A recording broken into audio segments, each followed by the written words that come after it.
Okay guys, let's make eye loose skirts.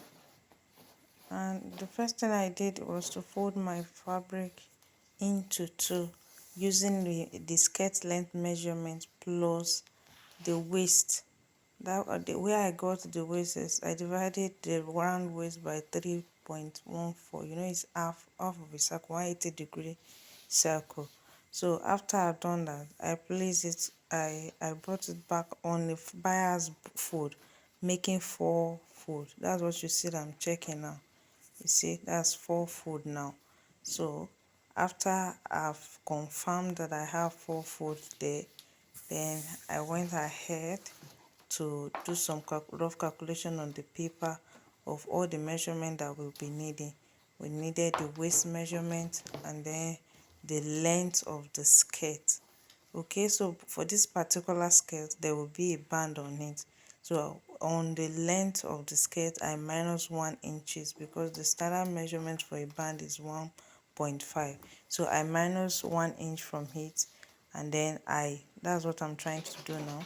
And I marked the remaining length measurement plus the waist measurement. So what I got after I divided the waist measurement by 3.14 is what I'm inputting there. So after this one, I will be putting in the real length of the skirt. Now the length that I want for the back, the length that I want for the side, and the length that I want from the front, they are very, very important. So you need to take that on your client, and if you do not take that, you can easily minus the length of the front from the length of the back. Whatever that you have, divide it by 2 and add it to the length of the front. That will give you the length of the side of a high-low skirt. So that's what I'm doing now. So after I mark the length of the whole skirt, so I'm using the back length right now. So that's what I'm marking all through, the length of the back plus the waist measurement. That's what I'm marking all through. So I'm marking that all through like so.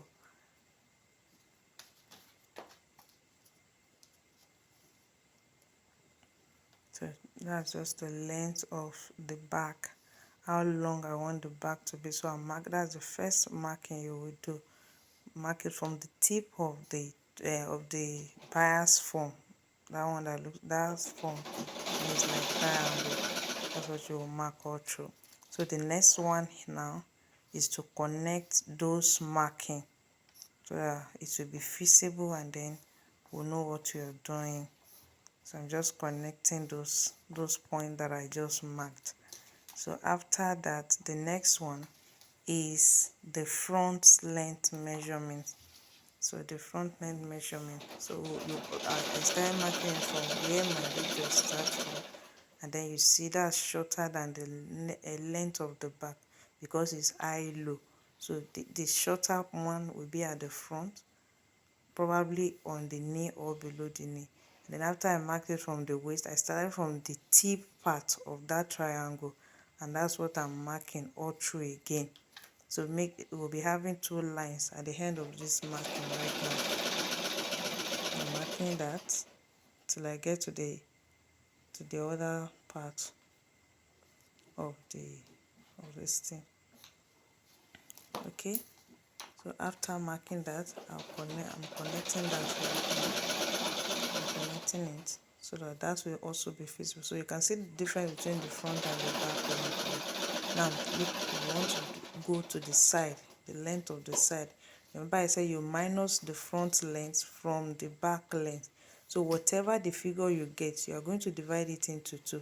So half of that figure that you get, that's what you will be adding to the length of that front. Remember that part that I touched now is the front measurement. So that's what I just added, the difference between the front and the back length, and then I'm blending it with the the side, because that will be the side at the end of the day. So I'll blend everything. So from the side now, I'll blend it to the back.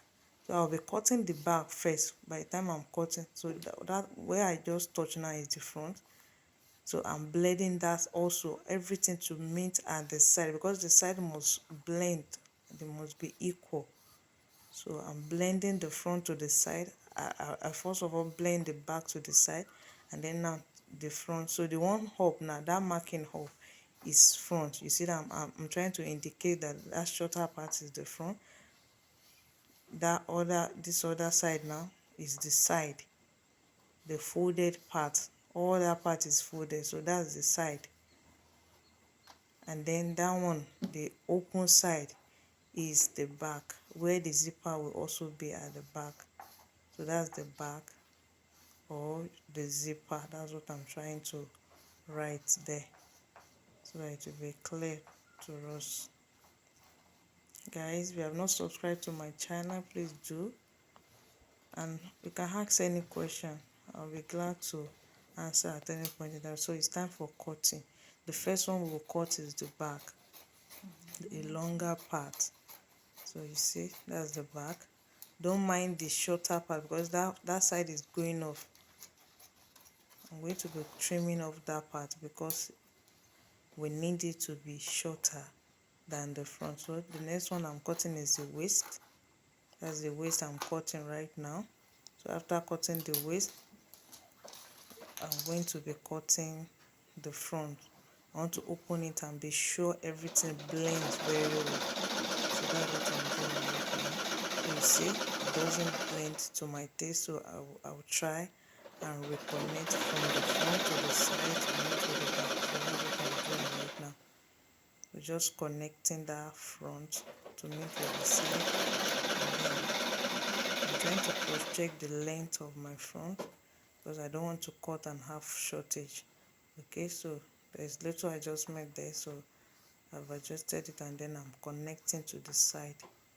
Yeah, that's the side. So I'm connecting it to meet with the side, and then to go to the back. So everything, there's smooth transition from the front to the side and to the back right now. So I'm free to cut now. So cutting. If you have not hit the like button, please do like our video, share it. It encourages to put more. So I'm cutting that just to blend everything together. Okay, so I folded it back to show us that there is difference between the front and the back, and everything working together perfectly. Okay, so I shifted at the waist so that I'll mark the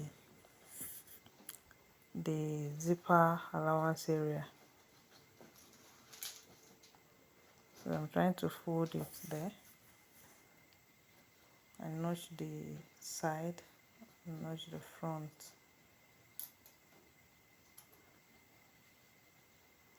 So what you will just do is to cut